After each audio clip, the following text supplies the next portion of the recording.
Kwa jina la Baba na la Mwana na la Roho Mtakatifu. Amen. Leo nataka niongee nanyi mambo 7 katika katiba yetu ambayo nina hakika mtatiwa nayo nguvu. Lakini kabla sijafanya hivyo, nataka kufafanua kile nabii Isaya aliwahi kusema juu ya nchi ya Galilaya. Katika nchi hiyo ilidharauliwa kwa jinsi historia ilivyotendwa kwao. Na tunajua Galilaya inawakilisha mataifa. Kwa hivyo ninaweza kufafanua maneno ya Isaya ili yaseme nasi kama ifuatavyo. Hata hivyo, hakutakuwa na giza tena kwa wale walio katika dhiki. Kwa sababu watu wanaotembea gizani wameona mwanga mkubwa. Juu ya wale wanaoishi katika nchi ya uvuli wa mauti, nuru imewazukia. Wewe Mungu wetu, umeongeza urithi wetu na umeongeza furaha yetu. Kisha sisi hufurahi mbele zako, e Bwana, kama vile tunavyofurahi wakati wa mavuno. Maneno haya ya Isaya yanazungumzia juu ya kuja kwa mapambazuko ya nuru na matumaini katika nchi zenye fadhaa na nchi zenye dhiki. Maneno haya ya Isaya hayana wakati, kwa sababu hali za aina hiyo hujitokeza mara kwa mara katika maeneo mbalimbali kwa sababu nyingi. Akitaja nchi, Isaya alimaanisha hasa kutaja matukio yetu mahususi ya kihistoria ambayo yalijenga mifumo ya kitamaduni na ya kidini na ya kisiasa ambayo ilileta juu ya watu kiza zaidi katika dhiki. Kila kitu, yakiwemo maisha yao ya kidini, yalijengwa dhidi ya matumaini ya maisha bora. Ndiyo maana nimechukua maneno hayo kuzungumza nasi sisi katika ardhi ya Tanzania, katika malezi yetu ya kitamaduni na ya kidini katika Uanglikana. Kwa kunufaika na maneno ya Isaya kwetu, basi vuguvugu la kutoka la Uanglikana nchini Tanzania ni muhimu na haliepukiki. Kukaribisha mapambazuko na matumaini ya uhuru kwa siku zijazo ambazo tumezingojea kwa muda mrefu sana. Leo nataka nikupitishe katika vifungu muhimu vya katiba yetu vinavyozungumzia kutoka kwetu kuingia katika mapambazuko ya matumaini na uhuru. Unajua, ikiwa unataka kujua kile ambacho mafarao wanafikiri juu ya waumini wao na wakuwafanyia waumini wao, usipoteze muda wako kusikiliza mahubiri yao. Badala yake, soma kwa makini katiba na kanuni zao. Ikiwa katiba ya mafarao hao inasema kwamba huna sauti katika mambo ya kanisa lako, kwa nini basi upoteze muda wako kuwa katika hilo kanisa? Ikiwa katiba ya mafarao inasema huna sauti katika masuala ya sadaka yako, kwa nini basi uendelee kutoa sadaka kwa hilo kanisa? Ikiwa katiba ya mafarao hao inasema kwamba huna haki kabisa ya kumiliki unachokijenga, kwa nini basi utoe jasho na utoe hazina yako kujenga huo mradi? Ikiwa katiba ya mafarao hao inasema kura yako unaoipiga katika uchaguzi haina maana wala haisikilizwi, basi kwa nini utoe fedha zako kufadhili na kushiriki uchaguzi huo? Unaona, unaweza ukajua mengi sana ya kanisa unalolihudhuria kwa kuangalia na kuichambua katiba ya kanisa hilo. Katiba yoyote ya kanisa lolote basi ni taarifa ya kithiolojia ya kanisa hilo. Hili ni somo muhimu sana leo nataka kuzungumza na ninyi. Kuweka bayana katiba yetu inasema nini kuhusu wewe kuwa mshiriki na muumini wa jimbo la Episcopal Anglican la Tanzania. Na ninakuhakikishia ukisikiliza vipengele hivi 7 leo vya katiba yetu, utatiwa moyo zaidi na kuthamini jinsi ninavyochukua uchungu mkubwa kukuamini na kukuheshimu. Kinyume kabisa na katiba iliyotufanya wajinga kwa muda mrefu sana kwa kukiamini kitu ambacho hakipo. Ninachotaka kukuambia leo ni kile tunachokuamini, jinsi tunavyokuheshimu na jinsi tunavyokuthamini sana, na jinsi tutakavyothamini michango yako katika maisha yetu ya pamoja. Kwa hiyo leo nataka kupanga ramani ya barabara ya uhuru wetu kwa kuzungumzia katiba yetu. Sasa jambo la kwanza ni juu ya dhamana zetu za kikatiba juu ya uhuru katika ushirikiano na haki za kumiliki mali. Narudia hapa tena, ni haki za kumiliki mali. Hekima juu ya umiliki na wajibu umewekwa kwa walei katika parokia, kwa sababu parokiani ndipo tunapoamini vilipo vipaji, maono na uwakili wa waumini wetu. Askofu yupo tu kuwezesha na kuwalinda walei bila kuwanyanyasa imani yao katika ofisi ya uaskofu. Hii ndiyo sababu maono yetu ya pamoja na matumaini na majukumu kati ya parokia na dayosisi ni aina ya ujumuishaji wa uaminifu kati ya parokia na dayosisi kama jukumu kuu katika jukumu la uaskofu. Yaani kuwashawishi wengine na kutoa njia za utimilifu na utakatifu. Katika kuhakikisha jukumu kama hilo linatekelezwa na kufanikishwa, vyama vyetu vya waumini vitakavyoundwa katika maparokia vitakabidhiwa uhuru kamili wa kupambanua na kuunda mashirika yao na uwekezaji wao katika kutangaza wema wa Mungu kwa matendo ya uwekezaji wa Injili katika haki ya kijamii, na pia na usawa kwa waliotengwa kama mwelekezo wazi wa kuishi maisha ya utimilifu na miunganisho. Hivyo kila parokia na vikundi na jumuiya vya kidini vinawekwa katika uadilifu wa kikatiba wa uhuru wa kiutendaji na haki za kumiliki mali zao na kushirikiana na wafadhili wao wa ndani na wa kimataifa, lakini kwa kushirikiana na jimbo lao. Hii ina maana kwamba parokia zetu zina haki ya kutumia hazina na jasho lao kuwekeza katika miradi ambayo ni muhimu kwao bila kuingiliwa na diocese wala kuingiliwa na askofu. Kila mradi wa kijamii na kiuchumi unapaswa kuwa na vipengele vya kuunda kazi kwa wanachama wake. Miradi hiyo basi itamilikiwa moja kwa moja aidha na parokia au vyama hivyo walivyovianzishia wao wenyewe katika kanisa, kwa matumizi yao na manufaa ya parokia zao na jumuiya zao ambazo wamezianzisha. Hakuna tena jasho na hazina za waumini wa parokia hiyo kunyonywa na kutumiwa vibaya na ofisi ya dayosisi.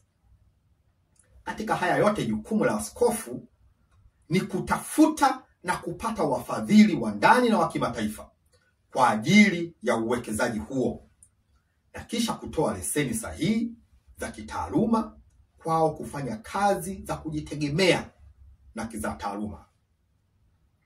Kwa hiyo katika jimbo la Episcopal Anglican Tanzania tunakuwa watu bora zaidi mbele ya wengine, na katika kujikubali sisi wenyewe na kwa kila mmoja wetu, na kukutana na upendo wa Mungu na kuponya majeraha ya dhambi katika ubinadamu wetu, na katika kuunganishwa na wadau mbalimbali wa maendeleo, kuhakikishiwa haki ya umiliki na kufahamishwa na kurekebishwa na kutayarishwa ili kutembea kwa madhumuni ya hatima yetu binafsi na jamii zetu zinazotuzunguka. Ushiriki huu huwezesha na kuwawezesha watu binafsi katika jumuiya kushiriki katika utambuzi wa mapenzi ya Mungu katika Kristo na kuelekeza huduma zao kwa wengine kwa uhuru kabisa. Jambo la pili ni juu ya hesabu za Mungu. Tumeweka uhakikisho huu bayana kwenye katiba yetu ili kuhakikisha hakuna anayenyonywa lakini wote wanawezeshwa kuwa bora katika kile ambacho Mungu amewaitia wawe ndani ya Kristo. Kwa hivyo, kujitegemea kwetu ni tegemezi kutoka kwa kila mmoja wetu kwa njia ambayo inasadikika na inaheshimika. Kwa maana hii, diocese inachukua 10% tu ya mapato ya parokia na mradi wowote, kwa sababu tunaamini kabisa hisabati ya Mungu katika zaka ni 10% na si zaidi.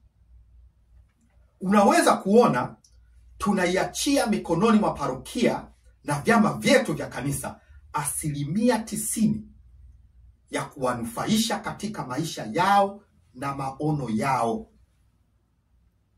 Na hii 10% si katika kila pato, kwa maana kuna mapato mengine katiba yetu imeweka bayana kuwa hayatakiwi kukatwa 10% kwenda diocese. Hii ina maana mapato hayo 100% inabaki katika parokia. 100%.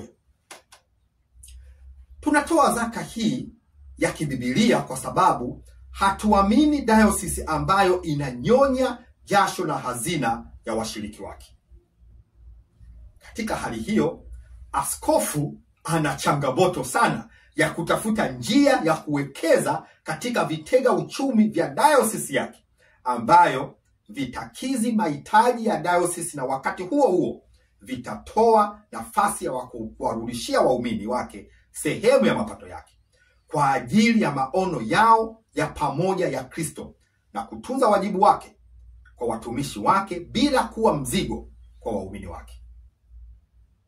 Kwetu, askofu anawajibika kuwatunza waumini wake na sio vinginevyo. Utoaji kama huu ni wa kujenga na kurejesha utu wetu uliopotea.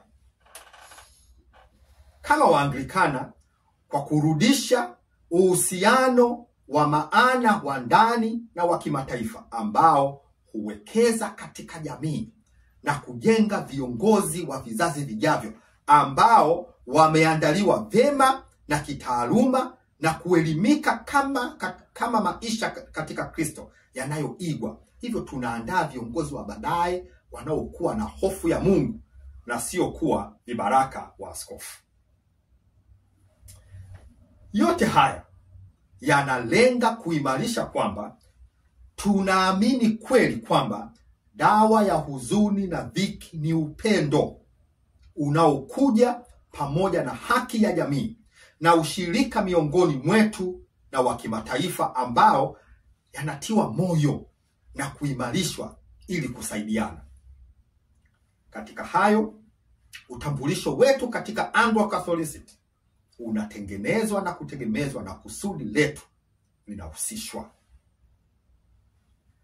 Jambo la 3 ni juu ya baraza la parokia. Nguvu takatifu ya jimbo letu ni baraza la walei parokiani, yani vestry, ambalo limejengwa kwa uhuru kabisa na mipangilio ya wazi kabisa ya majukumu ya uongozi wa walei. Sasa, paroko hayuko juu ya vestry. Katiba yetu iko wazi kuwa mamlaka ya vestry, yani baraza la parokia, ni sawa sawa na mamlaka ya paroko. Sawa sawa, lakini yanajitenga na paroko. Tunaamini na kuishi katiba yetu kwamba mamlaka ya uaskofu yamekabidhiwa katika jukumu la baraza la parokia ili kufanikisha majukumu ya pamoja katika huduma ya Kristo. Katiba inasema wazi kwamba vestry ama baraza la parish na sio diocese ndiyo inayoajiri paroko. Kwa kufanya hivyo, vestry ama baraza la parish imekabidhiwa mchakato wa utambuzi wa askofu katika mchakato wa kumwajiri paroko ama mchungaji wa kanisa. Askofu hamtumi mchungaji katika parokia, yani hamtumi kule kusema wewe nenda kawe mchungaji wa parokia fulani, lakini askofu anathibitisha au anaweza kukataa utambuzi na wito wa vestry wa kumwita paroko ama kumwita mchungaji. Wakati kila kitu kiko wazi ama kiko sawa katika mchakato huu wa kumtambua na kumwita mchungaji, askofu lazima amfanyie mchungaji huyo ibada yenye heshima maalum ya kumweka ofisini pale parokiani kwa heshima kabisa, ya kusherekea huduma mpya ambayo ni taarifa rasmi kwamba mchungaji huyo yuko hapo parokiani kudumu na kuwajibika kwa vestry na sio kwa matakwa binafsi ya askofu.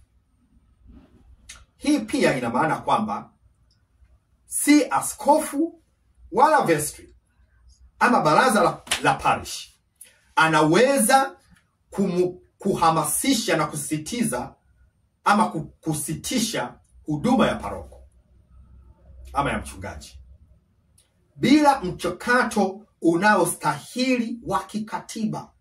Na kama watafanya hivyo, basi watapaswa kuzingatia kulipa fidia kwa mujibu wa mkataba uliosainiwa wa huduma ya pande zote mbili, yani baina ya mchungaji na baraza la parish. Kwa hili pande zote zinalindwa kwa kuheshimiana na sio kwa kumwogopa askofu. Hili ni jambo muhimu sana. Pia tunafanya hivi ili kuleta utulivu katika maisha ya parokia na maisha ya mchungaji katika parokia yake. Kwa maana maisha hayo ni kama ndoa ambayo huchukua muda kukomaa katika upendo na matazamio ya pande zote mbili yaliyo wazi na ya heshima. Miongoni mwa majukumu hayo ni masuala ambayo wafanyakazi wanalipwa kwa haki na wanalindwa kwa viwango vya kitaifa vya mafao ya kustaafu, kwa sababu hiyo pia ni imani inayotembea katika jamii yenye haki. Jambo letu la tatu leo, tumekataa kabisa matumizi mabaya ya madaraka ya uaskofu dhidi ya makasisi. Tumekataa kabisa uonevu wa askofu kwa kasisi ama kwa mchungaji. Kwa hivyo, mchungaji anawajibika kwa baraza la parokia, kwani parokia na baraza lake ndiyo bodi ya kuajiri mchungaji. Sasa jambo la 4 ni juu ya sera ya kanisa salama. Sera hii ni ya kwanza kabisa kuwekwa katika katiba ya kanisa lolote nchini Tanzania. Sera ya kanisa salama. Katika jimbo letu hakuna mtu anayeweza kuwekwa katika nafasi yoyote ya uongozi bila kuchunguzwa na kuweka sahihi sera sera iliyo wazi kabisa kwamba atafuata sera yetu ya kanisa salama. Siri ya sera hii ni nguvu ya hamu ya jamii kuishi salama katika mahusiano na Mungu na kila mmoja wetu.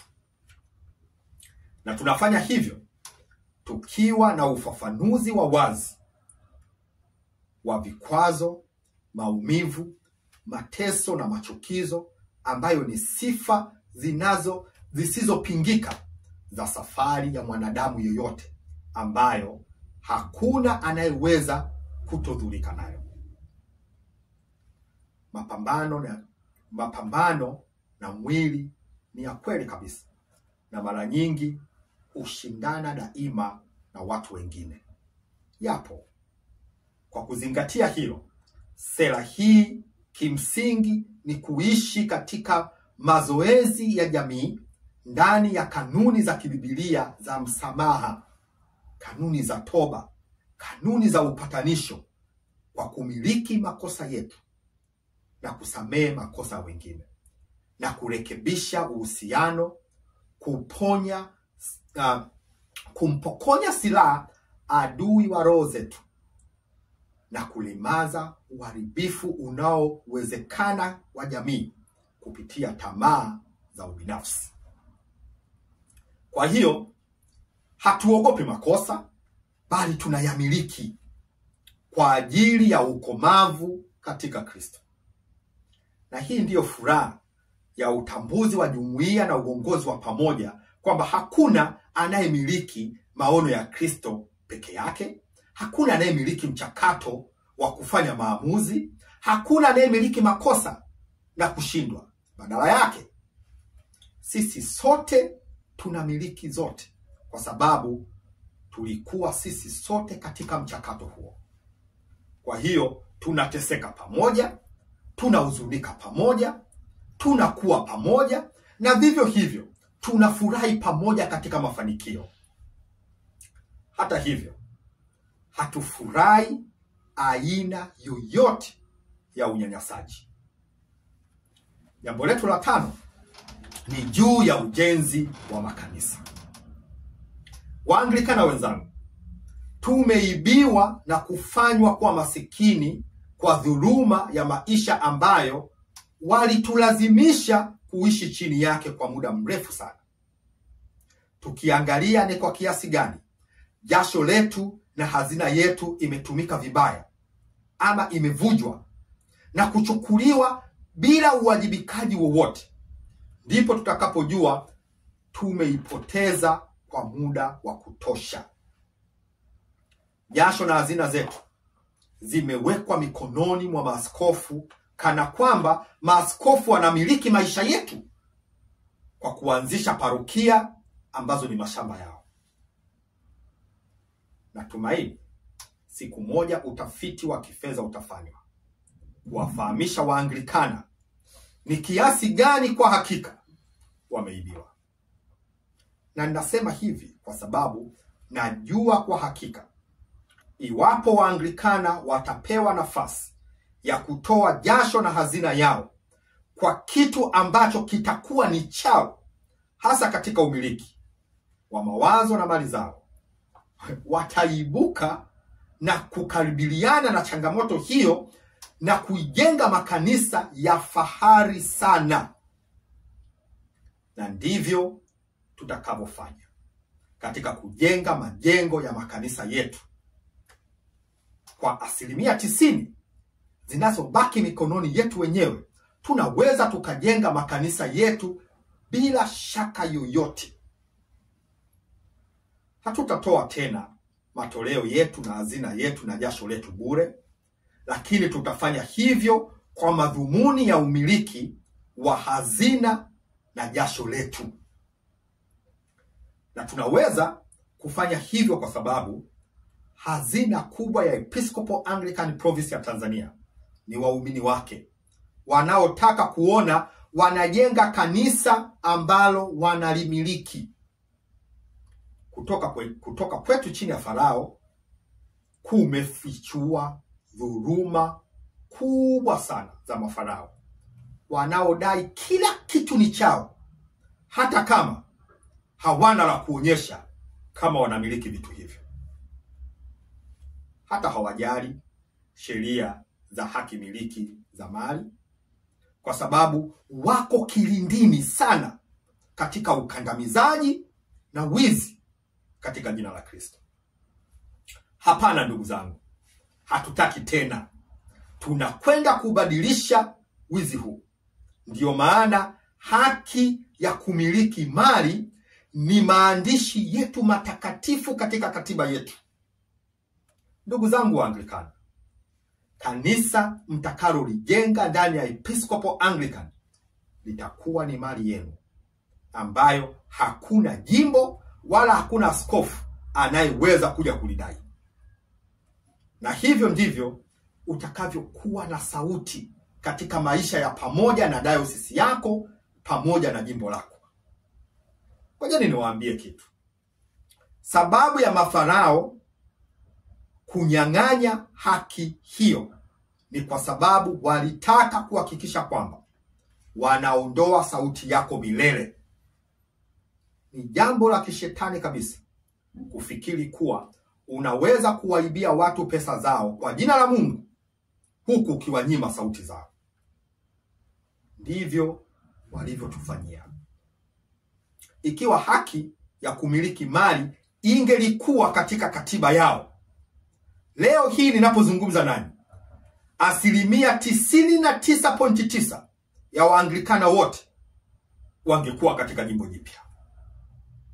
Lakini nina habari mbaya kwa mafarao, kwamba Waanglikana wanahama katika hayo majengo na wanakuja katika jimbo jipya kujenga wanachokijua kweli kitakuwa ni chao. Wanakuja kujenga kwa kiburi kitakatifu katika Kristo, ili kuonyesha kuwa tunaweza. Nakaribisha kiburi hiki kitakatifu kuonyesha kwamba tunaweza tukajenga makanisa yetu wenyewe yaliyo mazuri zaidi kuliko hayo tuliyonyang'anywa. Hivi karibuni majengo ya ibada ya mafarao wote yatakuwa hayana watu. Hivi karibuni wataingia katika hayo majengo na watakaribiliana na mshangao mkubwa watakapoona popo wananing'inia ama wanarukaruka katika madhabahu. Ni kweli kabisa, safari ya kujenga makanisa yetu mapya itachukua muda, lakini itakamilika haraka sana, kwa sababu nimeona jinsi watu wetu walivyo wakarimu katika kutoa, na hasa watakuwa wakarimu zaidi katika kutoa kwa kile kilicho chao. Kwa hiyo niwatakie Waanglikana wote na kuwaambia kwamba msipoteze muda wenu tena kwa jimbo ambalo limewaibia kwa muda mrefu sana. Ndugu zangu, wakati ni pesa. Natumia wakati huu kwa busara zaidi, kwa mambo ambayo ni muhimu zaidi kwa mawazo na maono yako ya Kristo. Episcopal Anglican Province of Tanzania iko hapa kwa ajili yako, kukulinda dhidi ya kuibiwa mara kwa mara. Ngoja nizungumze jambo letu la 6. Ni juu ya uongozi wa walei katika kukuza na kustawisha jamii. Kila parokia itaanzisha na kuingizwa katika diocese kama jumuiya ya episkopo ya Kianglikana, kama msukumo wa wazi wa hisani wa huduma za kijamii na miundo mbinu ya kiuchumi kwa wale wanaotaka kukua hadi kuwa katika ubinadamu kamili ndani ya Kristo. Kwa hiyo parokia zetu ni mahusiano kati ya kanisa na serikali katika kumtumikia Kristo kwa watu wote. Hii ndiyo njia ya uhakika ya kuwa na kanisa ambalo ni wakala wa msalaba wa Kristo katika vita vya kijamii dhidi ya kitu chochote kinachoharibu manufaa ya wote kwa watu wote. Uongozi wa kiparokia, kwa hiyo, ni lazima wachukue hili kama kigezo chao cha kuzingatia katika kutambua maono na utume wao katika jumuiya zao, kama mwelekeo wa kivitendo kwa mkazo wao mkuu katika mchakato wa utambuzi wa nani anafaa kuwa mchungaji wa parokia yao, katika maono na utume wao wa kumtumikia Kristo katika watu wote. Katiba yetu inatoa dira na dhamira ya kanisa la episkopo la Kianglikana hapa Tanzania katika zana za kisheria za kulinda sio tu mtazamo wa Kristo wa Anglo-Catholicism dhidi ya udhalimu wa mifumo ya kimifumo yote ya ulimwengu unaobadilika sana na mabadiliko ya haraka ya upepo wa utamaduni wa kila aina, lakini pia kutafuta njia ya kuelekeza uwekezaji wa injili ya kijamii ambayo utavunja mzunguko wa umaskini kwa watu binafsi, familia na jamii zao. Kwa hiyo tunakabidhi maisha yetu ya kiparokia na vyama vyetu vya walei na jumuiya zetu za kidini kuwa vituo vyetu vya mamlaka ya kuishi na kutambua huduma za kimishonari katika dayosisi zetu na katika jimbo letu. Kwa hiyo tunaleta msukumo wa utaratibu na ushiriki wa washirika wetu na wanavijiji wanaotuzunguka ambao wengi wao wanaunda kanisa letu la Episcopal Anglican. Heshima yetu ya waskofu basi itakuwa katika jukumu lake la kuandaa miito ya wakfu na walei ambayo inaendana na mahitaji ya parokia kwa ajili ya Anglo-Katoliki bora nchini Tanzania. Huu ndio mwelekeo wa pekee wa waskofu kwa maisha halisi ya watu wa kawaida kuelekea manufaa ya wote, ambao bila ya hayo kuna utengano mkubwa sana na usio na shaka wa ukweli kati ya theolojia ya viongozi na vipaumbele vya walei. Na kinyume chake, uhai wa Anglo-Katoliki unaweza ukaanguka katika masuala ya utamaduni kandamizi katika kanisa. Katika jambo la 7 la leo ninalozungumzia linahusu kuheshimu uhuru wa kuongea na uhuru wa kuchagua. Naleta mifano hii ili kuleta uhai kwa haya ninayowashirikisha kuhusu katiba yetu.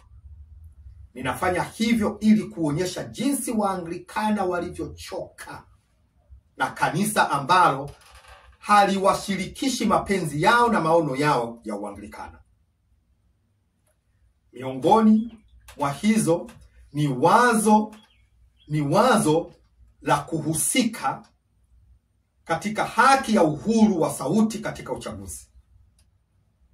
Niwakumbushe mara 2 back to back katika uchaguzi zilizopita za waaskofu katika jimbo la Mpwapwa, maaskofu walipuuza kabisa matakwa na sauti za walio wengi.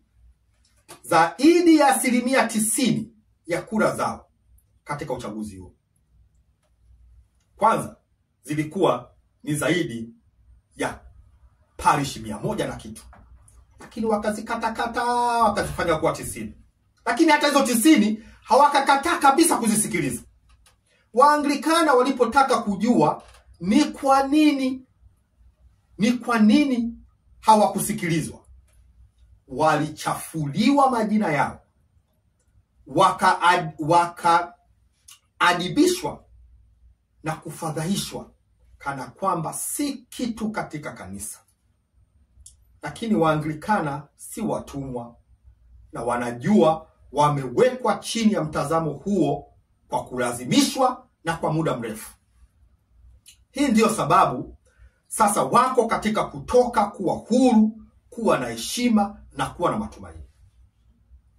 Katika jimbo la Episcopal Anglican la Tanzania, katiba yetu inaamini kwamba uaskofu si zawadi kama peremende ambayo mtu anapewa, ila uaskofu mtu anautamani na kuutafuta kwa sababu imeandikwa kuwa ni msemo wa kweli, mtu akitamani kazi ya uaskofu anatamani kazi njema. Ndivyo Timotheo sura ya kwanza, Timotheo wa kwanza sura ya 3 mstari wa kwanza jinsi ninavyosema. Kwa hiyo katika katiba yetu kuna uhakikisho la uchaguzi wa wazi, wa haki na wa kujaza fomu nafasi hiyo, ambayo mchakato wake unamtaka mtu kuomba kweli kuwa mgombea wa kupigiwa kura kwenye nafasi hiyo. Mchakato pia unawahitaji watahiniwa wa kiti hicho cha waskofu kupanga muda na kuongea maono yao na jinsi watakavyotekeleza maono yao mbele ya kanisa. Kisha waumini wetu wanapewa muda wa kuhoji wazi nia ya kila mgombea na kubaini ni nani hasa anaendana na maono yao na dayosisi yao. Mikono ya askofu iko nje kabisa katika mchakato huu, kwa sababu hatimaye askofu atakayechaguliwa atakuwa askofu wa watu na sio askofu wa maaskofu. watu watakapopiga kura zao, katiba yetu itaheshimu na kufuata matakwa yao. Katika katiba yetu hakuna aibu kutamani kuwa askofu. Hakuna aibu katika kuheshimu matamanio ya watu. Hakuna aibu katika kuheshimu sauti na mapenzi ya watu.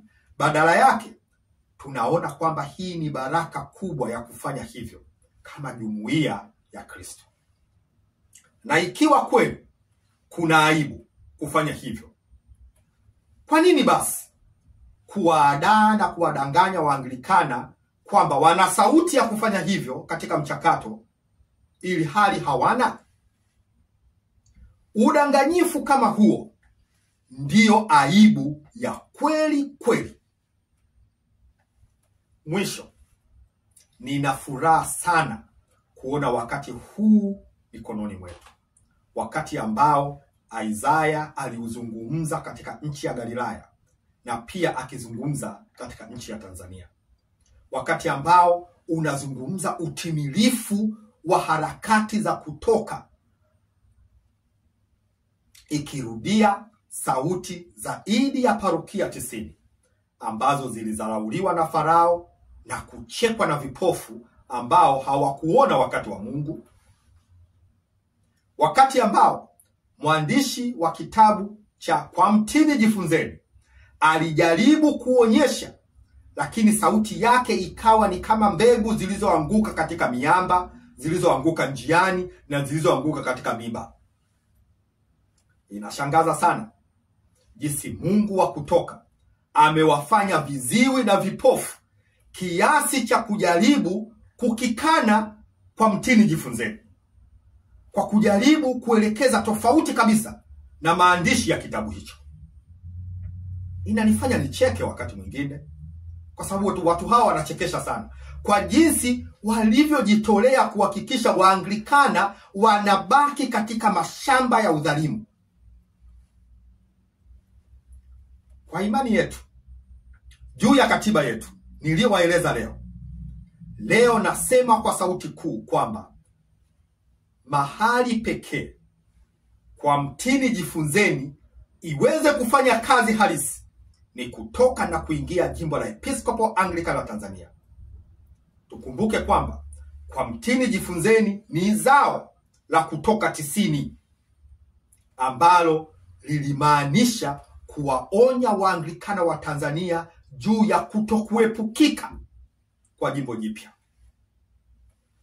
Unawezaje sasa kujaribu kutembea mbali na sauti kama hiyo? Kwa kweli inachekesha. Leo nazungumza na Waanglikana hapo Mpwapwa kwa niaba ya Waanglikana wote Tanzania. Mpwapwa, mahali ambapo mafarao walidhani kuwa wanayo yote mikononi mwao, minyololo itakayotawala dhidi ya uhuru wa Anglikana. Walidhani hivyo. Mahali ambapo kushindwa kwa Uanglikana kutoka mwaka 1961 kunahalalisha 100% kutoka kwetu katika giza hilo dhidi ya kukata tamaa. Kwa hiyo ninazungumza nanyi ili kwamba mwende mbele kwa ujasiri na matumaini na shauku ya kujiunga na kanisa la Episcopal Anglican jimbo la Tanzania. Kwa hiyo karibu na tutumie haki yetu ya kikatiba kuunda vyama vyetu huru vya Kianglikana wa jimbo letu jipya, ambayo tunaweza tukaanzisha, tunaweza tukamiliki mali zetu na miradi yetu ya kiuchumi na kujitegemea na kujitengenezea kazi kwa ajili ya manufaa yetu sisi wenyewe kama jumuiya na kuhudumia jumuiya pana zaidi. Hakuna sababu tena ya kutofaidika na mawazo yetu na talanta zetu na hazina zetu.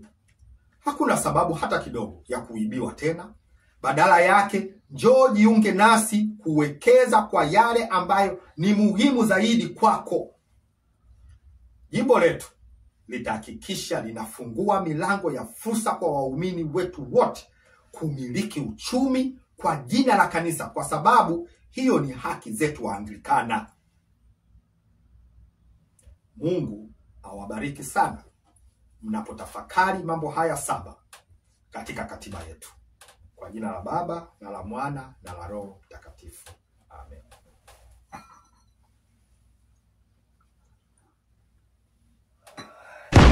Episcopal Anglican Media.